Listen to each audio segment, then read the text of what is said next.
right, so we are here for the next episode of Veteran Perspectives. This one's a little different. I know the first couple have been more politically charged, politically based, education based, and we'll get back to those, I promise. Some of the blogs have already been published, but today we are going to talk about probably my favorite topic, and that's being a dad. Uh, the blog post this is all going to be based off of is 10 challenges of fatherhood as a veteran and why I'm grateful for every one of them. But before that, our sponsor, it's me. I'm your sponsor. Well, me and my wife. It is our Etsy store. We make all the designs for the store, use a print on demand company to print and ship. It's pretty awesome, actually. I've enjoyed that journey. We've been doing it since October of 2024. So I've really, really enjoyed that. Still growing, still trying to get it out there. I'm actually going to put the link with this podcast. And if you're watching on YouTube, down in the description to our mailing list. The mailing list, guys, will get you a code to get 25% off any item. Okay? Just a straight 25% off. If you don't want to join the mailing list, I will include the link to the store as well. And we do have 20% going on over there. You see how I did that? You get an extra 5% for joining the mailing list. That is our sponsor for today. That might just be our sponsor going forward. I do have some other affiliate programs that I'm a part of that we might kind of introduce, like we did before with Dr. Squatch. But those will be the sponsors for our videos. They don't pay me to sponsor. They're all affiliate products right now. If someone wants to pay me, please do. All right, let's jump on in. Now, some background here. I did not have kids, nor was I married when I was in the Army. My wife and I had met as I was getting out of the reserves. Okay. So we were not married. We were just kind of getting to know each other, stuff like that. So I didn't have that experience personally of having kids while I was in. I watched a lot of my friends that had kids and wives and significant others when we deployed and kind of saw that struggle for some of them while we were in Iraq. Way back in 2003. But I didn't have that experience myself, so I can only talk about what I observed in that sense. But this is more about being a veteran and being a dad, because as my fellow veterans and fellow service members know, that shit doesn't go away, right? Like, I joined the Army, I was 17 years old, and it shaped me, it defined me, it's still a part of me, as much as sometimes I don't want it to be. There's things about it that I miss every day, and there's things about it that I hate every day. But we have to navigate as veterans and parents, and I know that motherhood and fatherhood is intended to be a tandem, a team, but it is different. Moms and dads are different, right? Heck, I can tell you firsthand, my wife and I, we are in tune and line. We've been married for 16 years, so we're in tune and aligned on a lot of things, but we parent very differently. Very different. And that's okay. There's nothing wrong with that. As long as you understand what each other is about and what we're doing, and are those differences still on the same page on what your goals are, right? It could be discipline, it could be reward, it could be when are you going to let the kids date, right? Because we're living that life right now. When are we going to let them have cell phones? Because as someone who was pretty active on social media and basically a social media troll, I usually troll mostly on my Twitter. I'm basically an asshole on Twitter. But we know the world is so different than even when I was a kid. right? I mean, hell, I remember getting my first cell phone after I came home from Iraq in 2004. What was I, 22, 23 years old? It's crazy, right? That was my first cell phone. I grew up without cell phones, right? I but I love technology so much, right? That I want my kids to have access to it, to touch it, to feel it, to be a part of it, but also be aware of the dangers of it. You and your partner should be aligned on that. Um, you might have differences that you have to work out, and that's okay. That's part of the process. Um, I didn't know that this podcast was going to turn into marriage counseling. I'm the last person you want to counsel your marriage. My wife, it baffles me to this day that she's still married to me after all this time. but but here we are. Um, so a little bit of background on that, about that. Um, my kids are a little bit older now, and there's some pros and cons to that. I have a 15-year-old daughter, a 13-year-old son, and an 11-year-old daughter. Those are the ages of my children. So I basically have three teenagers in the house. Um, and that's been hard for me as a dad because I remember when they were so little, I'm watching them grow. I'm getting older. That part doesn't necessarily bother me. My kids remind me every day that I'm old. Parents, if you have young ones right now, prepare for that. They are going to remind you every day that you're old. And if you don't like that, I can't help you because it's going to happen. Um, and they're so different, which I love because they all have their own little quirks, their own personalities. They're people, right? Um, but at the beginning, like when our first was born, right, and they don't come with instruction manuals, right? I looked at her and went, okay, it's not about me now, right? It's about her and my wife. And what do we got to do, right? How do I keep this little thing alive on a daily basis? Right? It becomes the new mission, right? It becomes the task. But the first thing I have on my list, I'm just going to go down. I have a top 10 list. This is a listicle, okay? As they say in the blogging world. This is a listicle. It's a top 10, okay? Uh, it's not necessarily parenting tips because every household is different, every style is different, every family is different. But it's more so a reflection of what I've kind of gone through as a dad, and even some stuff that I've seen my friends go through as parents as well. So number one is letting go of military structure at home. Now, this probably happened when my kids were in their terrible twos and threes. It was fucking chaos, right? Um, Absolute chaos. I'm sure. I'm sure that the other parents out there are like, yeah, yeah, it is. And your regimented way of doing things when you become a parent goes away. It just goes away. Waking up. I mean, even before the terrible twos and threes, the waking up at 2 o'clock in the morning to change a diaper or feed them. Right. I bet that wasn't part of your regimen. Right. Before kids, you were probably stumbling into the house at 2 o'clock. Right. Grabbing a water bottle and some ibuprofen and passing out face down on your couch. Right. Well, can't do that anymore.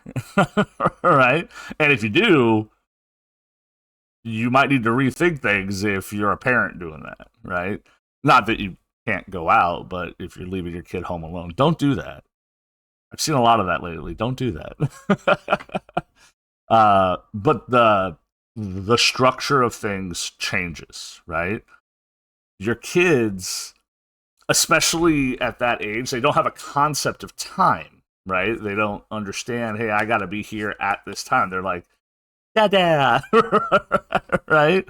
Uh, there's no set time for anything in our house other than we got to be to school on time, and my wife takes care of all that because she right now she works at the school that two of the three go to. Um, and I don't drive; my wife does because we'll talk about this another time. But driving's hard for me because of my PTSD. Um, So at first, like the unpredictability of that was hard for me, right? I struggled with that, and I kind of learned over time because none of this stuff happens overnight, right? Uh, you can't fight the chaos. The chaos will always win when you have kids, and especially when we had our third. Um, they outnumbered us all of a sudden. And now that they're bigger, that might be worse. I'm pretty sure they could beat us up, because they're getting big. Um, so gentle routines, strict orders. We'll talk about orders here in a second.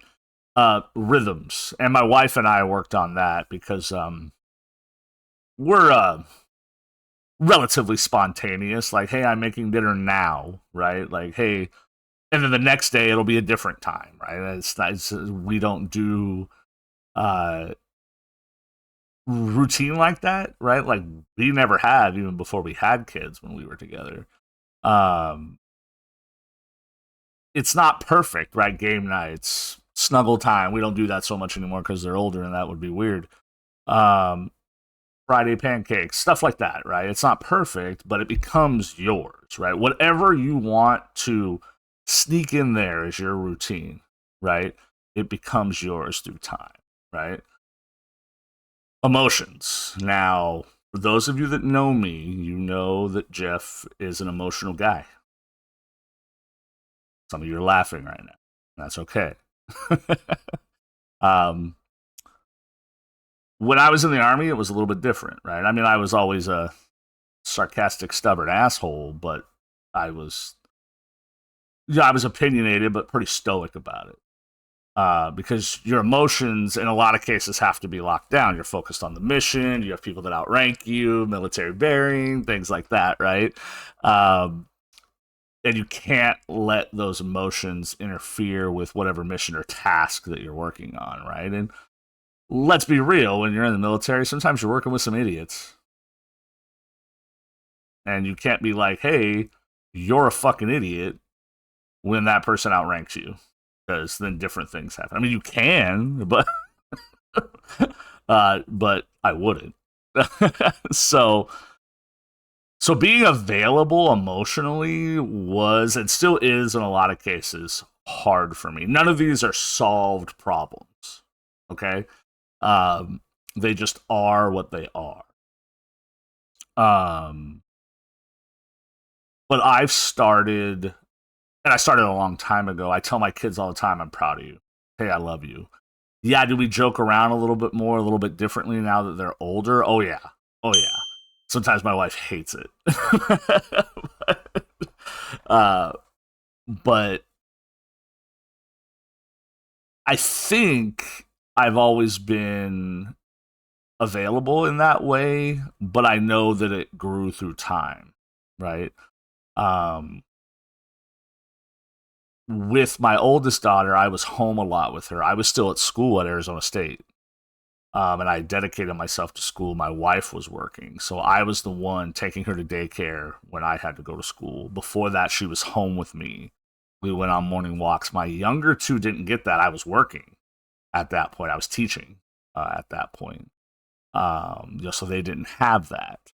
And then our youngest was the only child that my wife was able to breastfeed. So I didn't get the time of waking up at 2 in the morning to feed her because my boobies don't do that. so, and some of you are thinking, well, that's great. You didn't have to wake up at 2, 3 in the morning. Yeah, my wife did. And as a dad who had been through it before, you lose that time. That's bonding time, right? Um, and so that was very different for me compared to the first two kiddos. Um, was that I didn't get that time with my youngest. And that changes how she reacts to me. She didn't like Dada for a little while. But she came around. She came around. She found out who the cool guy was. So. um, sometimes I don't know how to show up emotionally. Probably even still to this day. I'd have to reflect on that, or my wife would have to let me know, hey, I need you to be a little bit more empathetic right now. I need you to understand kind of what we're talking about, stuff like that. Like my oldest daughter, she's 15. She's, Dad, I want to date. And I laugh. I go, no, no. But Dad, I haven't had my first kiss yet. Good. Now, this is a twofold conversation. One, my 15-year-old is comfortable enough to talk to me about those things, to ask me about those things, right? So that means that she knows that I am emotionally available to have those conversations with her. She might not like the answer, but we're having the conversation.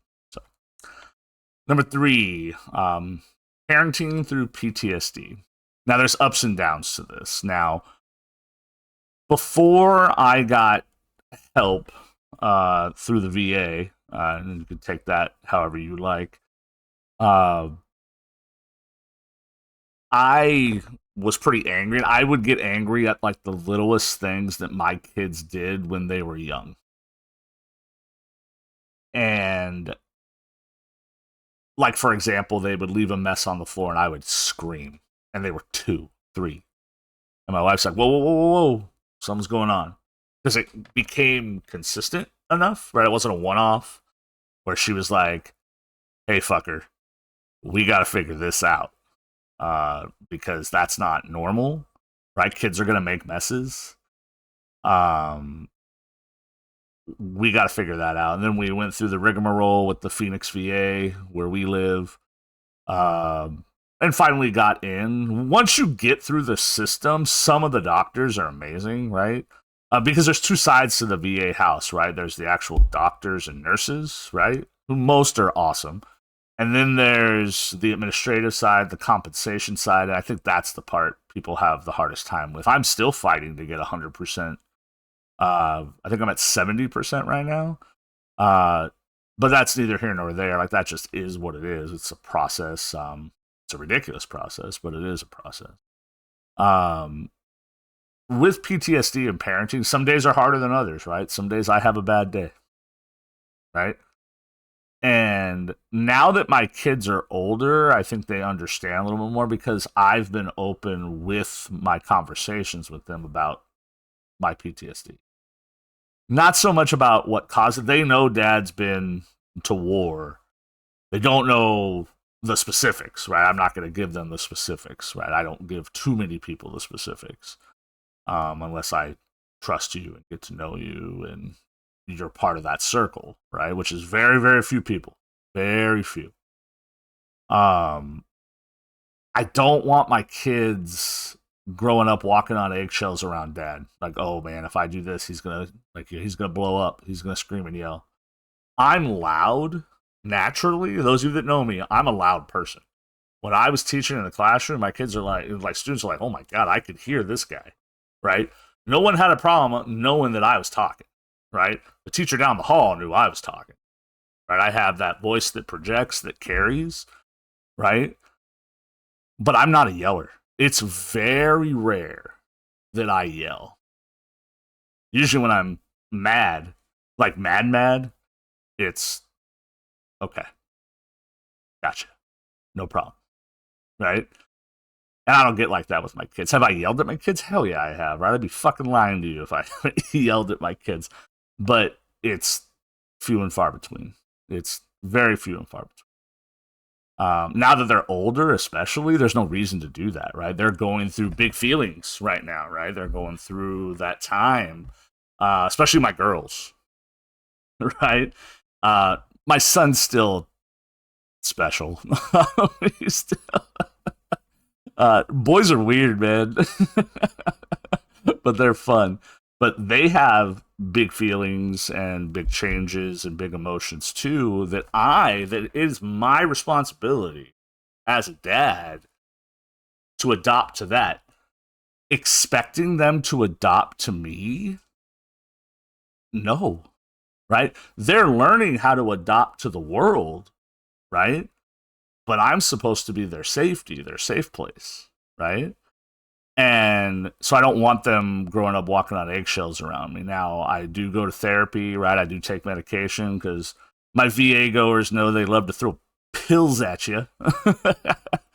um, but I have a really good doctor at the VA who I hope never fucking leaves, but you all know how that goes too. I've been lucky enough to have him for 10 years.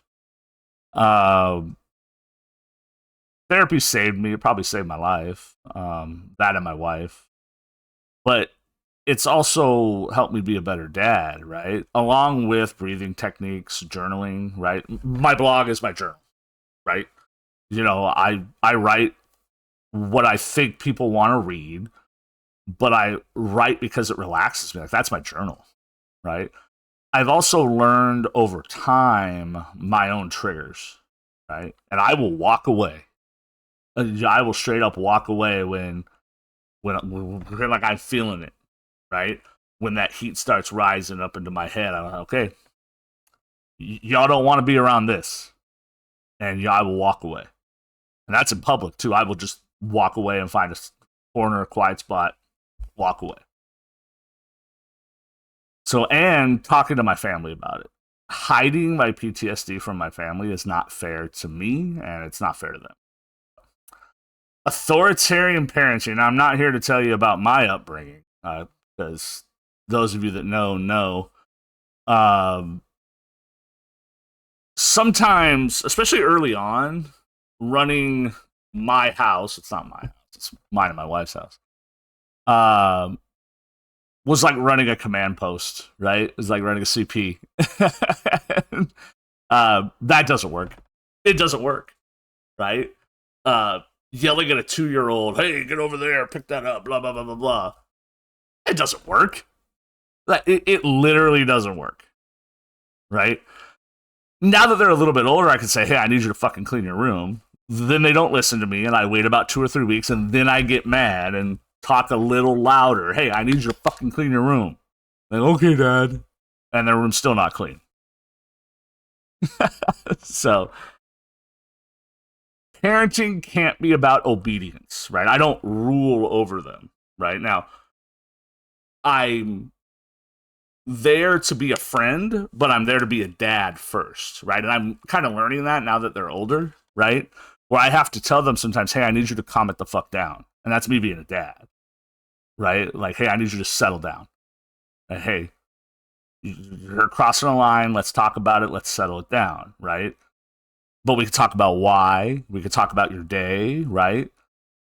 Stuff like that. Like me and my oldest, especially, my wife will probably agree with this because she'll listen to this. She'll probably comment on it, whether it's on Spotify or YouTube or anywhere else. Just listen to me.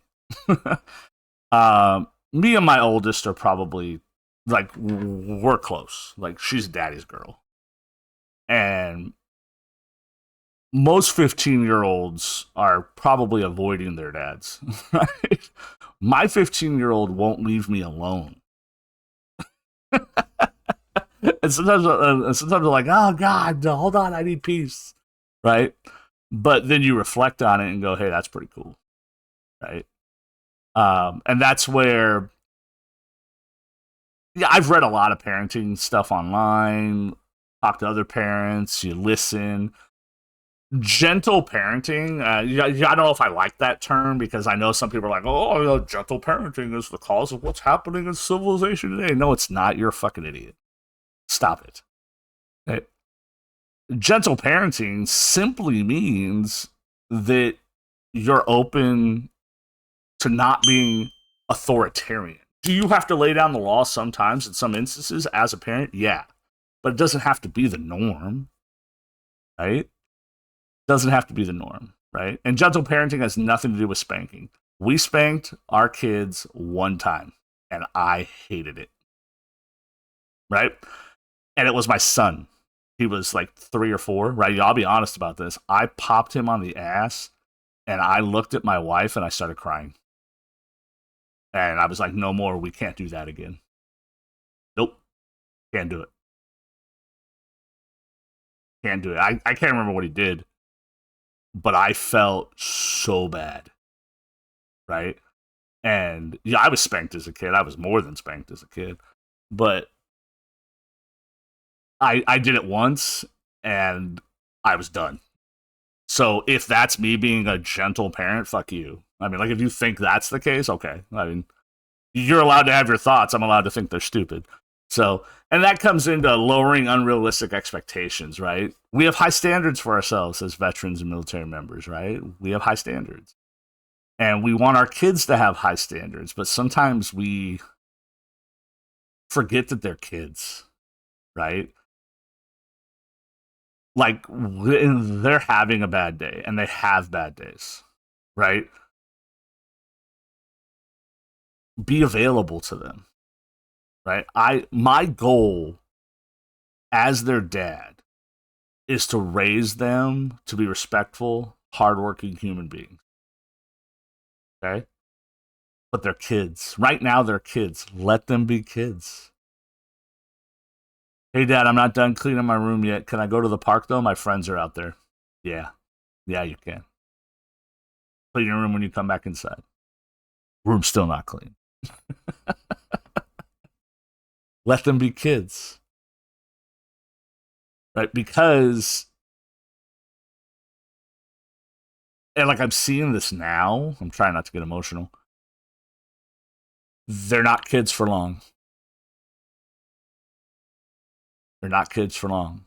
So my parents out there with little ones, you're gonna turn around one day and they're gonna be 15, and it's heartbreaking. As much as I love it, love watching them grow, love watching them discover their passions, love watching them just live life, right, and get out there and try new things and grow up, right? Like that's awesome to witness and see. But then in the back of my mind, I'm like, I never thought as a parent I'd be like, yo, I wish I was up at 2 o'clock in the morning feeding my kids again. Because I do sometimes. I'm like, man, that sounds awesome. Balancing family and civilian work life. Now, this is part of my job now. I'm not teaching anymore. I don't expect I'll go back to the classroom. Um, I mean, I'm like, it's just like pro wrestling. You never say never, right? Yeah, I'm a pro wrestling fan too. Don't worry, we'll talk about that. Um, when my transition out of the army was so different because it was out of the reserves. I was already in the civilian world, and I was back in school already. Um, but finding meaningful work and also fitting into society is hard. It's hard when you're a veteran. Like I remember when I went back to ASU, and my wife will tell you this. I had to take I had an I had an associate's degree already, so I didn't have to take all the lower level classes. But I had to take a creative writing class. I think it was called English 102 at the time at ASU. So here I am, a war veteran in my mid 20s because I went back to school. I think I was 26, 25. Um, and I'm in there with kids that are 18 years old. It's a freshman level class. And I was like, I don't know if I could do this because I want to tell all these kids to fuck off. Right? And now this was before I was getting help, before I was in therapy and things like that. I was like, I just want to fucking just tell y'all, like, hey, you're all fucking idiots, right? And then I remembered I joined the army at their age as a choice. No one forced me to join the army.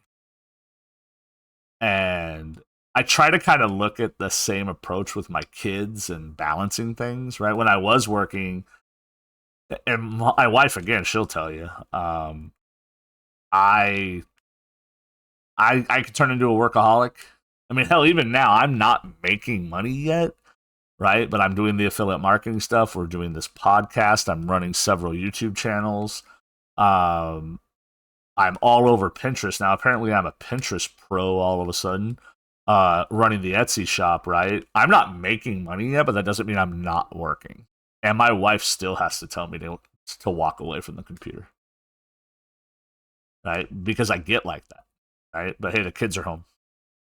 Hey, let's have dinner together, stuff like that. So that balance, right, creates boundaries, right? Turn off the phone at dinner, except for my 15-year-old daughter, because I can't pry that thing out of her hands. Quality time. Quality time doesn't mean structured time, right? It could be short moments, right? You'll know it's quality right away, right? As a parent, right away. Like maybe you're just walking to the kitchen and your kid's in there getting water and you have a moment. That's quality, man. That's quality. My kids will never remember how many hours I worked. Period. But they'll remember me being present, me being there. My oldest daughter plays sports. She does sports. And we only have one car as a family. And I don't leave the house too much. Again, it's part of the PTSD. So I went to most of her home games. I was sick during one of them, so I didn't go to that one. But I went to most of her home games, and she remembers it. The girls on her team remember it. Like, hey, your dad's here. Hey, I see your dad. Right? It breaks my heart I couldn't go watch my youngest daughter cheer because she was a cheerleader this year because the games kind of overlap times that my wife could come and get me, right? Because again, we're only one car, and I couldn't see her cheer, but she'd come home and tell me all about it. I'd see the pictures and the videos and all that stuff, right? So they know that I'm present, that I care. My son doesn't do sports; he's a video gamer. He loves sports. We actually watch sports together a lot. He's not very athletic. That's okay. It's all right. He's more of a video game guy, which is cool because we can play video games together, and we do. So that balance of things, right? Being there, being present, being part of their lives. Now, do we have to work and find ways to make money? Yeah, we do, right? But that doesn't mean that we can't create those quality moments with our kids, okay? Communicating beyond commands. Early on, I had a problem with this. I used to yell and point at my kids to do things. The old knife hand, right? Right? And my wife, and this is when they were young, right? I don't do that now. And my wife would just laugh, be like, yo, that's not going to work with a 1-year-old. So it's communicating beyond commands, and I think because I learned that lesson early on in my fatherhood, now that they're older, I know my kids don't need a drill sergeant. They don't need dad yelling at them. They need dad yelling with them, right? Again, they have big feelings, they have big emotions, and that's okay, right? They need a dad who listens. I'm actually a pretty good listener. I might talk a lot. I don't talk as much as my oldest daughter. Someone who encourages. I am my kids' biggest cheerleader. Whatever they want to do. Cool. That sounds good.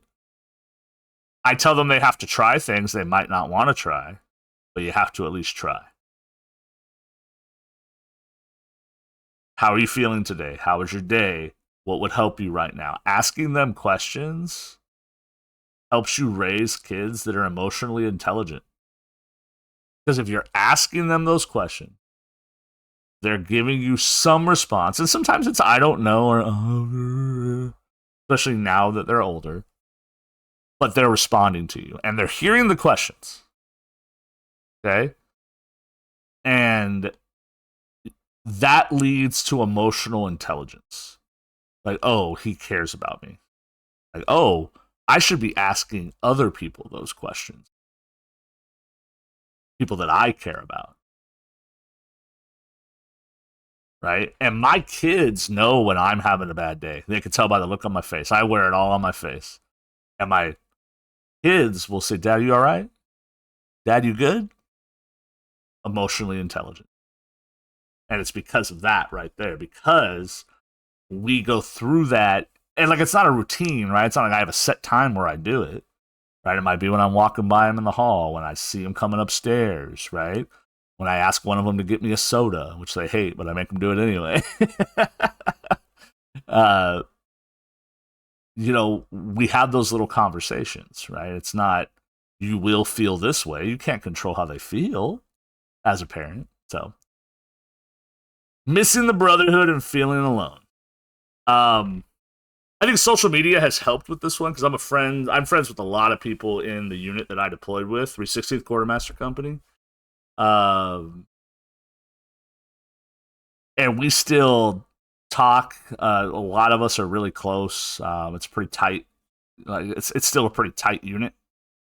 Um, but sometimes when I first got out, because I moved to Arizona from California, I had tried to kind of transition or to transfer uh, to a National Guard unit out here, and it just wasn't working. It wasn't going through. The Army was different in 2007, um, and yeah, I decided to get out, and it was hard for me. Like it was unceremoniously hard.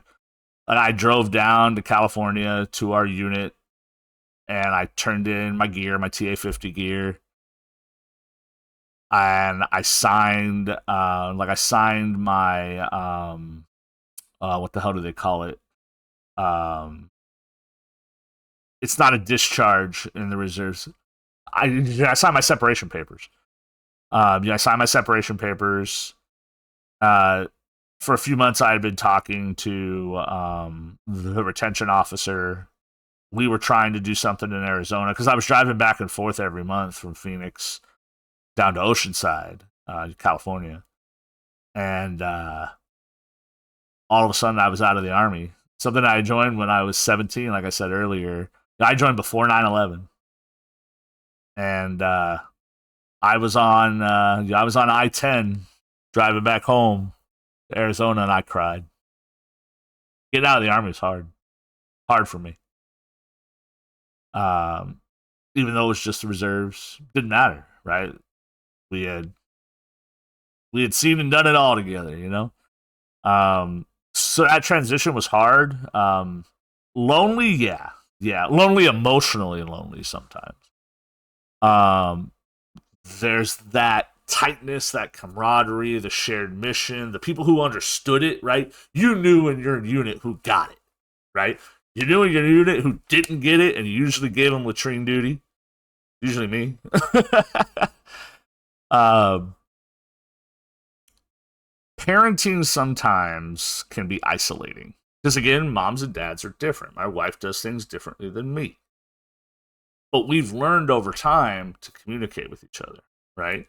She knows that I fought a war. She's grown to understand the PTSD issues. She's helped me navigate the VA system, and she wasn't an army wife, right? Again, we had met as I was getting out, so she didn't live that life, but she's kind of become that life, right? You find that community again, right?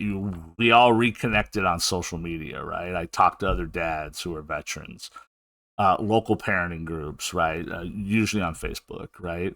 And I personally lean heavily on my wife. Without her, I wouldn't be sitting here in front of you. Some of you are thinking, God, I don't want him sitting here in front of me. But I can't stop listening because his voice is so wonderful. Hit subscribe. My wife is my rock. She's my anchor. She's my everything. Not just with being a parent, but with my life. Um, we've gone through big changes this year, starting in July of last year, to where I stopped working. Um, so we're trying to navigate that. We're trying to make sure we can survive. And she's always been, hey, we're going to be all right. Don't worry about it. Do your thing. Do your thing. One day I'll believe it. Sometimes I freak out about it, but managing triggers. This is specifically for those with PTSD, or if you have triggers of other sorts. Um, when they were younger, sometimes the loudness would really set me off, right? Like the noise of like a bunch of toys being thrown around, and they're just playing, right? Or they're yelling. Their cousins were over and they were yelling. I was like, oh my god! And it's not like, and like it wasn't like the normal parent, right? Like, oh god, so I'm just like, oh my god, I'm fucking freaking out right now, right? I gotta walk away. These are kids, right?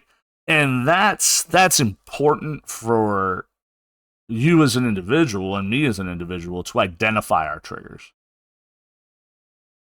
not to avoid settings like that because you want your kids to have those experiences, but say, hey, like for example, and for my friends that are listening to this, right, who have kids who I adore, right, I'm not coming to your birthday party. It's not going to happen because I know that that that crowd, that loudness, the running around is going to cause me to kind of clam up and say, hey, I'm not feeling comfortable, right? Like I'm going to walk away.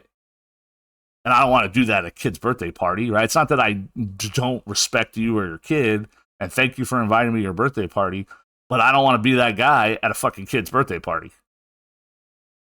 It's not you, it's me. Truly, it's not you, it's me. So for all the birthday parties that I missed, I'm not going to apologize. So letting my wife know when I need a moment, letting Carrie know when I need a moment. It's not perfect, right? But it's progress, right? We still have birthday parties for the kids here at the house, or she'll set up something outside of the house. And I, for my kids, I have to suck it up sometimes, right? But those are my kids, right? I'm sorry, I love my kids more than your kids. Get over it. So redefining who I am. I am unapologetically me, but it doesn't mean I haven't grown and learned as a dad and as a person. I'm older now. I'm 43 now. And I'm fat with a bad back and a bad neck. But I still look good. For those of you watching on YouTube, tell everyone how good I look. Comment below how good I look. You better do it. I used to all the time introduce myself as a soldier.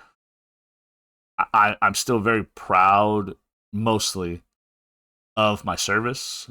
Being a veteran, it gave me pride and purpose, right? It still does. But being a dad, it's the best shit ever. It's honestly the best thing ever. Like in the entire world. Do I know what I'm doing? Fuck no. I still don't know what the hell I'm doing, right? But my kids talk to me. They tell me they love me without being forced. They want to do things with me.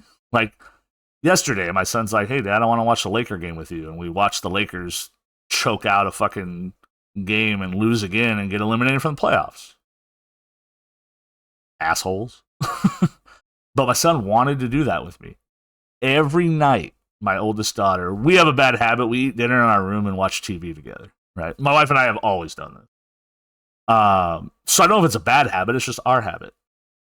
We've never been a sit around the table, traditional nuclear family. No. But my oldest daughter wants to eat dinner with us. She wants to sit in there and eat dinner with us and watch TV with us. So I got to be doing something right. Right? There's no guide. There's no guidebook. There's no checklist. Right? You take the good and you take the bad and you adjust. Right? Being a dad has replaced being a veteran as the thing I am most proud of. Being a dad is the greatest service I've ever done in my life. They're my mission. My mission is to create people that better themselves and better society. That know that they have a path. That know that they can create their own path. But also know that they can come back home. That they can see Dad. Like, hey, I failed at this. Hey, Dad, I sucked at this. Hey, Dad, I fucked up. Cool, let's talk about it. Let's work through it. Okay? Let's talk about it. Final thoughts. I did not think this one was going to go this long. I'm actually glad it did. It's been emotional for me. I won't sugarcoat it. Fatherhood as a veteran has some unique challenges because we're coming from one world and maybe still living in that world and trying to navigate little people that will not respond to the way things are done in that world because they're not wired that way, right? Their frontal cortex isn't developed that way yet, right? But we get the chance to do the greatest thing ever. And that's raise the next generation to be resilient, to have empathy, to have courage, to create their own path. That's pretty fucking cool, right? And like I know a lot of people say, and this happens all the time. I'm gonna rant here for a second. Everyone's like, "Oh, this generation is the worst. They ruined it." Blah blah blah blah blah blah blah blah. It's always the generation before thinks the generation after them is the fucking worst. I was born in 1981, so I'm like the end of Gen X, beginning of millennials, right? So I kind of identify a little bit with both sides there. I don't put myself into either box. I kind of pick and choose because fuck you. Um, Shit, I remember my parents, boomers, who were like, "Oh, you guys are the worst." What? My generation, especially me, but being born in 1981, I remember life without cell phones. Right? I tell my kids this all the time. They call me a dinosaur. I remember having to call collect, right? Uh, doing it for free and yelling into the phone, "Hey, Dad, come pick me up," right? Then hanging up. I remember pagers. I had to explain to my 15-year-old daughter what a pager was the other day, right? Me and my wife did. Uh, but then I remember those things coming out and becoming part of the norm, part of society, and embracing that technology, which a lot of people my age didn't do at first. I did. I remember when they put internet in my high school. 1996, La Mirada High School. I remember when that fucking happened. Pretty cool. I tell my kids that, like, wow, was Martin Luther King Jr. there? I was like, really? Really? So no matter how cool you think you were when you were young, your kids think you're a dinosaur, no matter what generation you're from. Stop telling your kids that they're going to be the worst generation. Stop doing it. Stop it. You're the problem. It's usually Gen Xers that do that shit now. Stop doing it, you shitters. I know you need attention, but stop doing it. It's stupid. If you're a veteran dad, especially reading this, no, you're not alone, right? Again, moms and dads are different. I can't speak from the mom perspective. I won't mansplain the mom side of things because I only know what I observe. Your experiences matter. Our struggles are valid. They always will be, right? But your presence, whether it's imperfect, is what your kids need. They need you present in their lives. Okay? We served our country. We did the best we could in a mostly shitty circumstance. But now we have the chance to use our heart, our devotion, our courage, our love to serve our family. And that are the top 10 reasons why, or top 10 challenges of fatherhood as a veteran, why I'm grateful for every single one of them. I appreciate you guys listening. I hope you enjoyed it. Make sure you guys like, subscribe, and share the hell out of this. And I hope you guys enjoyed this conversation. Comment your thoughts below, whether it's on Spotify, iHeartRadio, or on YouTube. I appreciate you guys very much. I hope you guys have a great day. I look forward to the next episode.